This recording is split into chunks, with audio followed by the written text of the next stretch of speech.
जय सनातन। जब जिक्र साधु का आता है तो हमारे मन में, हमारे दिमाग में एक तस्वीर सेट हो जाती है, मठ, मंदिर, पूजा पद्धति। और जब जिक्र वकील का आता है तो एक दूसरी तस्वीर हमारे दिमाग में छप जाती है, कोर्ट कचहरी, केस, ये तमाम चीजें। लेकिन जब एक साधु और वकील एक हो जाए तो क्या तस्वीर बनती है, वही दिखाएंगे आज। ये कहानी एक ऐसे युवा की है जिसने बचपन में डॉक्टर इंजीनियर बनने का सपना नहीं देखा, बल्कि उसने अपना भविष्य सनातन संस्कृति के लिए समर्पित कर दिया। जब पारिवारिक दृष्टिकोण एक धार्मिक हो तो कहीं ना कहीं आपको उस हिसाब से ढलना होता है। और नागा साधु बन गया, गुरु भक्ति में लीन हो गया, श्रीमद् भगवत गीता पढ़ी, रामायण पढ़ी, वेद पुराण पढ़े और फिर अचानक वकालत की किताबें भी पढ़ डाली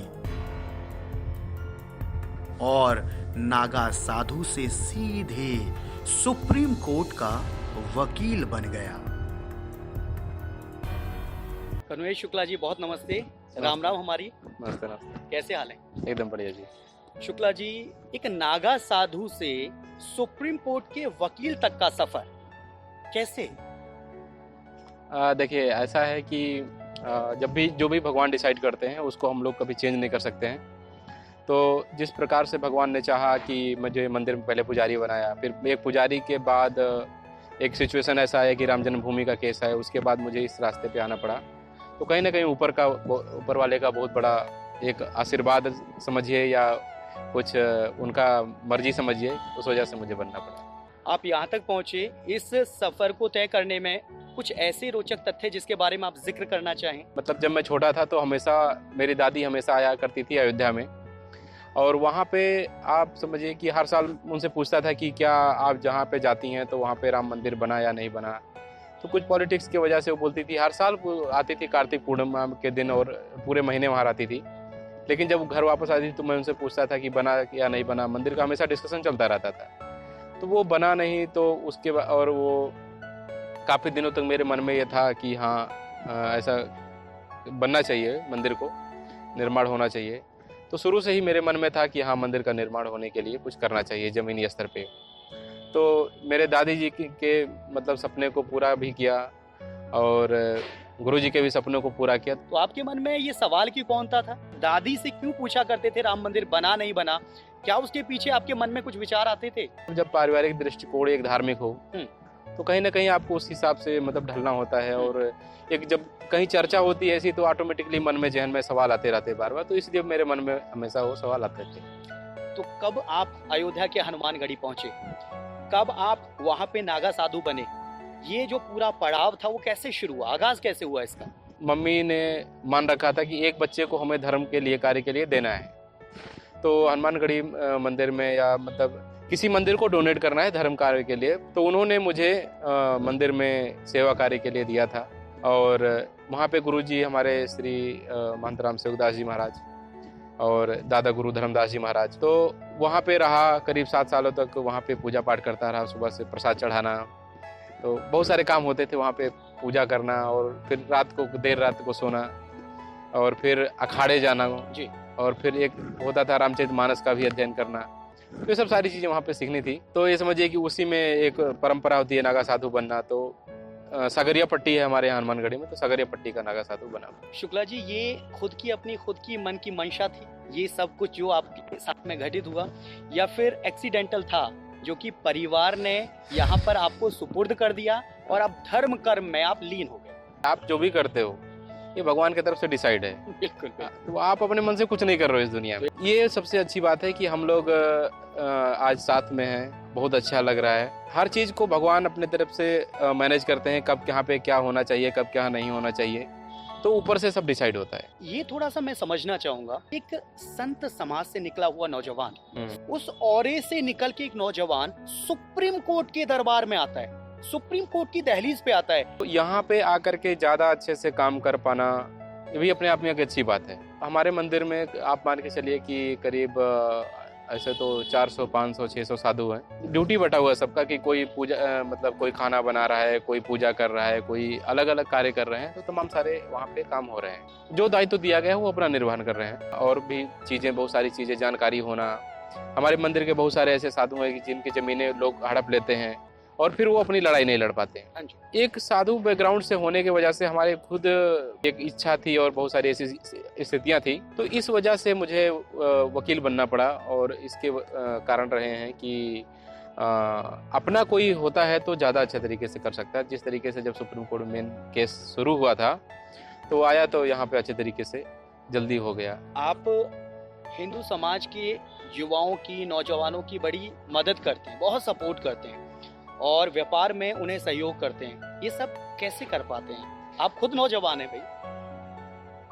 देखिए मतलब नौजवान हैं और लोगों को मेरा कोई ऐसा आप जैसे लोग नौजवान ही मेरा परिवार है।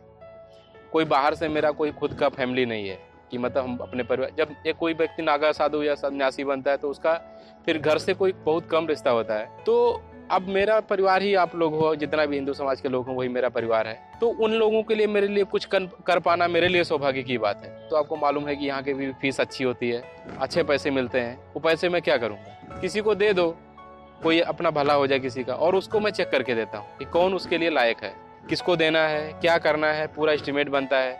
शुक्ला जी, ना सिर्फ लोगों की आप सपोर्ट करें, क्या आपको लगता है कि जागरूकता की कमी है हिंदू धर्म के लोगों के भीतर? देखिए, जागरूकता की बहुत सारी कमी है। बहुत सारे लड़कियों को नहीं मालूम है लफ्ज़ जिहाद क्या है, किस तरीके से कलाबाबाद करके, किस तरीके से नाम चेंज करके उनको छल लिया जाता है और फिर बाद में उनको कहीं सूटकेस में पैक मिलती हैं। कैसे उनको एक शादी किया, फिर उसको तलाक दे दिया, फिर वो बच्चों को लेकर कहाँ जाएंगी, रोड पे आ जाती हैं। फिर उनको कैसे एक प्रोस्टिट्यूशन के धंधे में डाल दिया जाता है। बहुत सारी चीज़ें हैं। तो जागरूक करने के लिए अभी तक आपने कौन कौन से काम किए हैं जिससे कि नौजवान आपसे जुड़ें और उनके समझ में आए कि हम अपने सनातन संस्कृति के प्रति तो जागरूक हों ही, साथ ही साथ अपने राष्ट्र के हित में भी आगे बढ़ें? देखिए, सनातन के लिए काम करने के लिए पहले नंबर तो आपके पारिवारिक दृष्टिकोण और आपके संस्कार अच्छे होने चाहिए। और हम लोगों को भी अपने बच्चों को, अपने रिश्तेदारों को बताना चाहिए कि सनातन है क्या, सनातनी होने से क्या फ़ायदा है ना। आज बहुत सारे लोग विदेशों में सनातन से जुड़ रहे हैं, इस्कॉन के माध्यम से, चाहे कोई साधु संत, चाहे सदगुरु के माध्यम से। सनातन क्यों इतना अच्छा है, मतलब आपको समझ में आना चाहिए कि वहाँ पे कुछ ऐसी चीज़ें हैं, सारी चीज़ें वैज्ञानिकता से जुड़ी हुई हैं। कोई ज़बरदस्ती किसी के ऊपर थोपा नहीं जा सकता, थोपा ही नहीं जाता इस हमारे धर्म को। तो अपने आप में ये होना चाहिए कि लोगों को सनातन से जोड़ने के लिए खुद से कोशिश करना चाहिए, कि समझने की कोशिश करना चाहिए सनातन है क्या। जिस दिन वो समझ जाएंगे सनातन क्या है, चाहे कोई मुसलमान हो, चाहे ईसाई हो, चाहे किसी भी धर्म पंथ के हों, उनको एक लगाव हो जाएगा और कहीं ना कहीं सनातन से जुड़ना शुरू करेंगे। तो इसके लिए एक सही तरीका तो एजुकेशन का है। तो एजुकेशन के लिए हम क्या कुछ कर रहे हैं? देखिए, इस तरीके के बहुत सारे ऐसे प्रकल्प चल रहे हैं संघ के माध्यम से भी, सिंधु परिषद के भी माध्यम से, और हम लोग का पर्सनल लेवल पे भी बहुत सारे ऐसे हम लोग कुछ अपने से कुछ स्कूल वगैरह खोलने का भी विचार चल रहा है कि जहाँ पे बच्चे संस्कृत भी पढ़ेंगे, इंग्लिश भी पढ़ेंगे और अपने संस्कार मतलब सनातन के माध्यम से चलेंगे। जहाँ पर भी वो जाएंगे इन फ्यूचर तो सनातन का धर्म प्रचार करेंगे। बुजुर्ग हैं, वही अपने बच्चों को कुछ शिक्षा दीक्षा नहीं दे रहे अपने संस्कारों की, संस्कृति की, तो नौजवान कैसे पढ़ पाएंगे, कैसे समझ पाएंगे, कैसे उम्मीद करें कि वो समझ जाएंगे कि सनातन कितना विशाल बरगद का पेड़ है? देखिए, इसके लिए बिल्कुल आपने जो एक बात कहा है कि अपने आप में बरगद का पेड़ है, और तभी यही कारण रहा है कि इतने वर्षों से लोग इस पे अटैक करते आए हैं। औरंगजेब ने कितने बार इस हमारे धर्म पे आक्रमण किया, लेकिन वो कभी इसको खत्म नहीं कर पाया। तमाम सारे लोग तलवारों के बल पे सोचे कि सनातन को मिटा करके हम इसको खत्म कर देंगे, लेकिन वो मिटा नहीं सके। और आज देखिए, फिर से हमारा दोबारा से राम मंदिर बन रहा है। दोबारा से हम लोगों ने कोशिश किया कि कृष्ण जन्मभूमि के लिए शुरू कर दिया, और काशी विश्वनाथ का भी काम शुरू हो रहा है। धीरे धीरे कई सारी चीज़ें शुरू हो चुकी हैं और भी बाकी चीज़ें होती रहेंगी। तो सनातन तो खत्म नहीं हो सकता। बच्चे का मैं जिक्र करूं जो ये कहता है कि मैं हिंदू परिवार में मेरा जन्म हुआ इसलिए मैं हिंदू हूं, तो उसे बताने के लिए हमें ज़रूरी है कि हमारे जो बड़े बुजुर्ग हैं हमें वो किस्से कहानियां सुनाएं, क्योंकि किस्से कहानियां जो हैं वो पढ़ाई लिखाई में दिखती नहीं है। देखिए, उसके लिए तो देखिए साप्ताहिक एक बार मंदिर जाएं, घर में पूजा पद्धति और संस्कार डालें बच्चों में, और अपने जैसे भागवत है, रामायण है, ऐसी सारी कहानियाँ उनके अंदर साधु संतों के माध्यम से गोष्ठियाँ आयोजित की जाएं, उसमें बच्चे जाएं। और एक हमारे कोर्स में भी ऐसा कुछ सब्जेक्ट होना चाहिए कि जिससे मतलब लोगों को पढ़ाया जा सके कि सनातन संस्कृति क्या है, क्योंकि एक बच्चा जब बहुत छोटा होता है ना, मेन संस्कार वहीं पे पड़ते हैं। जैसे मैं अभी साउथ इंडिया में था, वहाँ पे छोटे छोटे बच्चों के अंदर क्या संस्कार थे, गजब। मतलब बच्चे चंदन लगाना, हमेशा मतलब अपने ड्रेसअप में रहना, लेकिन वहाँ संस्कार है, वो संस्कार हमें डालने की जरूरत है। और वो ये ऐसे कहीं पाठ्यक्रम में नहीं मतलब के माध्यम से डाला जाता है, वो परिवार के और सामाजिक दृष्टिकोण से ही हम डाल सकते हैं। जिस दरमियान माननीय सुप्रीम कोर्ट की तरफ से ऐतिहासिक फैसला आया श्री राम जन्मभूमि को लेकर, उस समय का आपका रिएक्शन? उस समय देखिए, इतने सालों का, इतने वर्षों का एक जो मेरे मतलब समझिए कि जिंदगी का सबसे बड़ा सपना था कि राम मंदिर का जजमेंट आना, तो एक अपना एक अलग ही दिन था, एक अलग ही जज्बा था, एक अलग ही माहौल था। उस दिन लोग आते थे और मतलब इतना खुशी था लोगों के अंदर कि उसको जिक्र करना मतलब शब्दों में तो मुझे नहीं समझ में आता है कि शब्दों में कर पाएंगे। वो जिंदगी का सबसे बड़ा समझिए सपना था, और हमारा ही नहीं, सारे असंख्य हिंदुओं का, हिंदू समाज का सपना था वो। जब ये सपना साकार हुआ तो आपके जो बड़े बुजुर्ग थे, आपके जो महंत थे, जिनके सानिध्य में आपने शिक्षा दीक्षा ली, जिनका आशीर्वाद लेकर आप इस रास्ते पर सर पर दौड़े, उनकी तरफ से क्या रिएक्शन रहा? उनकी तरफ से भी बहुत सारी शुभकामनाएं आई और सब प्रसन्न थे।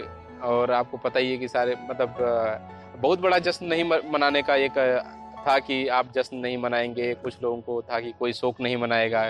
तो उसके लिए हम लोगों ने खुद लोगों से आह्वान किया था कि कोई जश्न नहीं मनाएगा, कोई शोक नहीं मनाएगा बाबरी मस्जिद का, लेकिन खुशी तो थी दिल में बहुत ज़्यादा, जिसको हम लोग कहीं नहीं कहीं अपने परिवार के साथ बैठ करके, अपने साधु संतों महात्माओं के साथ में बैठ करके व्यक्त किए। कुछ लोगों की तरफ से कहा जाता था कि भाई ये फैसला जो है वो एक पक्ष के फेवर में कभी नहीं आ सकता, अगर ऐसा हुआ तो दंगे हो सकते हैं।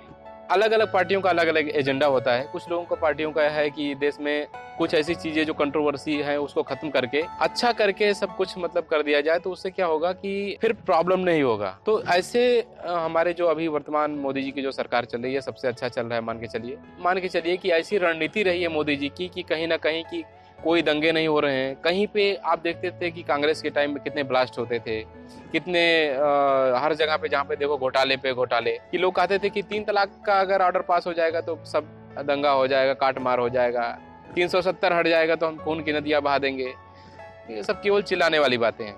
श्री कृष्ण जन्मभूमि पे आते हैं, हाँ जी, उसमें भी बहुत सारे विवाद चल रहे हैं। देखिए अभी श्री कृष्ण राम जन्मभूमि हमारा सबसे बड़ा मुद्दा था, उसको खत्म करके अभी आगे मेरा अगला एजेंडा है श्री कृष्ण जन्मभूमि। श्री कृष्ण जन्मभूमि में मुख्य याचिका करता हूँ और हर डेट पे जब भी मुमकिन होता है तो जाता रहता हूँ। इस तरीके का छोटा मोटा जो भी भगवान करा रहे हैं हम कर रहे हैं। श्री कृष्ण जन्मभूमि को लेकर कहाँ तक हम आगे बढ़े, ये समझना जानना चाहूंगा, इन सब चीजों की क्या जरूरत पड़ गई? क्या जरूरत है, उनसे पूछना चाहिए था ना कि औरंगजेब को क्या जरूरत था कि हमारे मंदिर को तोड़े, बाबर को क्या जरूरत था हमारे राम मंदिर को तोड़े, और भी तमाम सारे इनके जो आतंकी जो आक्रांता थे उनको क्या जरूरत था हमारे मंदिरों को तोड़ दिए। तो वो तोड़ दिए, उनका टाइम था, अभी हमारा टाइम है, हम बना देंगे। बहरहाल आगे बढ़ेंगे।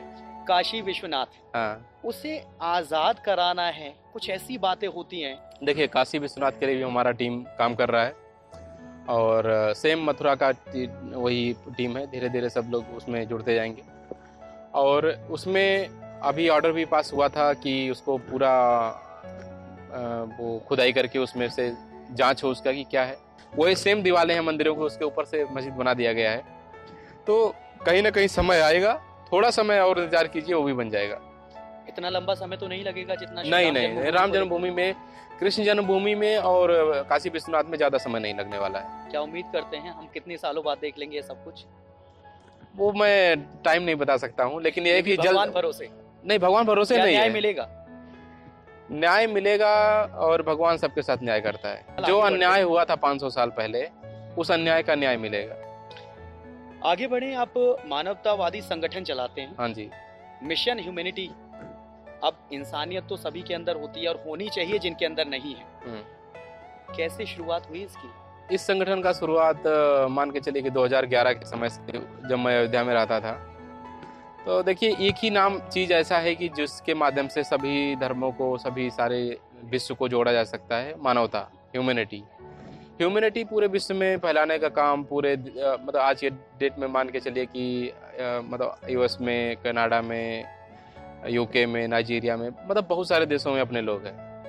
भारत में के अन्य राज्यों में भी हैं। इसका केवल एक सिद्धांत है कि हम मानवता को सबसे ज़्यादा मूलभूत अपना, या समझिए कि सब कुछ एक ही सिक्का है कि हम उसी के अराउंड घूमेंगे। जो भी अमानवतावादी लोग हैं, हम उनको खत्म करेंगे और मानवता वाले लोगों को सामने लाएंगे। बहरहाल आगे बढ़ते हैं। आप आविष्कारक भी हैं, क्या है इसके पीछे की कहानी? उसके पीछे कहानी ऐसा था कि हमारे यहाँ पे गन्ने की खेती बहुत होती है, और मैं जब पढ़ता था तो उसमें बार बार मुझे बुलाया जाता था कि घर पे गन्ने की खेती हो रही है, तो वहाँ पे कुछ उसको एक साथ ही सबके पर्ची आ जाते हैं वहाँ पे। तो पर्ची जब वो आ जाते हैं तो गन्ने को छिलाई में प्रॉब्लम आता था।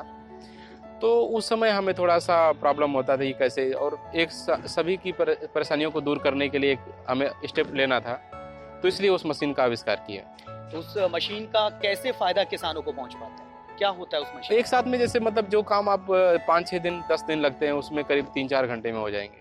तो किसानों तक कैसे पहुंच पाती है मशीन? अभी वो पेटेंट के एक प्रोसीजर है, उसमें चल रहा है। पेटेंट ग्रांट हो जाएगा सरकार की तरफ से, उसके बाद हम लोग उसके आगे मार्केट में उतारेंगे। शुक्ला जी, हम आखिरी पड़ाव पे हैं अपने इस इंटरव्यू के, साक्षात्कार के। नौजवान हैं आप, मुझे याद आते हैं the legend of Bhagat Singh. 23 साल कुछ दिन की उम्र में जो वो राष्ट्र हित के लिए फांसी पर लटक गए, हम जैसे युवा अगर उन्हें याद ना रखें तो बहुत बड़ी बेईमानी हो जाएगी। आप नौजवान होके इतना सब कुछ अपनी छोटी सी उम्र में कर गए, चुनौतियां जो आती हैं कैसे सामना करते हैं? डर नहीं लगता आपको? डर नहीं लगता है एक्चुअली में, कभी कभी लगता भी है, कभी कभी नहीं भी लगता है। एक्चुअली में आपको एक ग्रंथ का नाम है गीता। आप गीता पढ़ेंगे तो आपको समझ में आएगा कि आत्मा जो है अजर अमर है ना। और जो इस धरती पे आया है, चाहे कीड़ा मकोड़ा हो, चाहे कुछ भी हो, बहुत सारे लोग एक्सीडेंट में मारे जाते हैं, बहुत सारे लोग कोई बीमारी हो जाती है, मर जाते हैं। तो अगर आप मृत्यु से डर जाएंगे तो आपको क्या समझ में आता है कि मृत्यु कोई हर चीज आदमी को आना ही आना है। हर चीज का एक निर्धारित समय है। आप मोबाइल यूज करते हैं, मोबाइल का भी एक निश्चित समय है कि इतने दिन चलेगा, उसके बाद खत्म हो जाएगा। एक्सपायरी डेट हर चीज का, ऐसे हमारा शरीर है, इसका एक्सपायरी डेट है। अब कहीं मोबाइल हाथ से छूट जाए, गिर जाए, तो वही कोई रोक नहीं सकता ना, वो तो भगवान डिसाइड करते हैं। तो हमें इसको बहुत सीरियसली नहीं लेना चाहिए कि हमें कोई मार देगा, या हमें भगवान जब चाहेंगे तभी कोई मार पाएगा आपको। चलिए आखिरी बिंदु पे पहुंचते हैं। हाँ, तमाम सनातनी भाई बहनों के लिए इस सर्व सनातन के मंच से कोई ऐसा संदेश जैसे सुनकर उनके मन में ये विचार आए कि भाई हमें अपनी संस्कृति के लिए आगे बढ़ना चाहिए, राष्ट्र हित में आगे बढ़ना चाहिए। उसके लिए देखिए केवल 2-4 चीजें बताऊंगा कि मतलब पहले नंबर तो देखिए, हमारे समाज के लोगों में एक भ्रम पैदा हो गया है कि हम दो हमारे दो। इसको तोड़ना पड़ेगा। और आपको भी, अगर जब तक वो लोग जनसंख्या बढ़ाना कम ना कर दें तो आप भी जनसंख्या बढ़ाइए। एक बात हो गई। और या तो इतना कठोर जनसंख्या कानून लाइए कि उनकी जनसंख्या रुके। वो हम दो हमारे 12 वाला नहीं चल पाएगा, नहीं तो हम खत्म हो जाएंगे। एक हो गया। इसको, संस्कृति को बचाने के लिए अपने बहनों को जागरूक करें लव जिहाद से। और जो धर्मांतरण हो रहे हैं, जो हमारे गरीब भाई हैं, उनका सहयोग करें आर्थिक, कि जिससे वो दूसरे धर्म में ना जाएं। बहुत बहुत शुक्रिया शुक्ला जी, तमाम बातें रखी आपने सर्व सनातन के मंच पर आने के लिए। बहुत बहुत शुक्रिया, बहुत आभार। तो सर्व सनातन के मंच पर एक ऐसी स्टोरी थी, इस स्टोरी को देखने, समझने और सुनने के बाद आप महसूस करेंगे कि अगर आप भी नौजवान हैं, युवा हैं, तो आप भी बहुत कर सकते हैं। आपको वरिष्ठतम तक जाने की जरूरत नहीं है। वरिष्ठ आप होंगे तब तक तो आप इतिहास रच चुके होंगे। आपके पास अगर कोई स्टोरी है तो आप हमारे कमेंट सेक्शन में कमेंट कीजिएगा। वीडियो पसंद आती है, निश्चित तौर पर पसंद आएगी, लाइक कीजिएगा, शेयर कीजिएगा। और अगर आप इस वीडियो को हमारे फेसबुक पेज पर देख रहे हैं तो हमारे पेज को फॉलो कीजिएगा। जय हिंद, जय हिंदुस्तान, जय जनहिंद।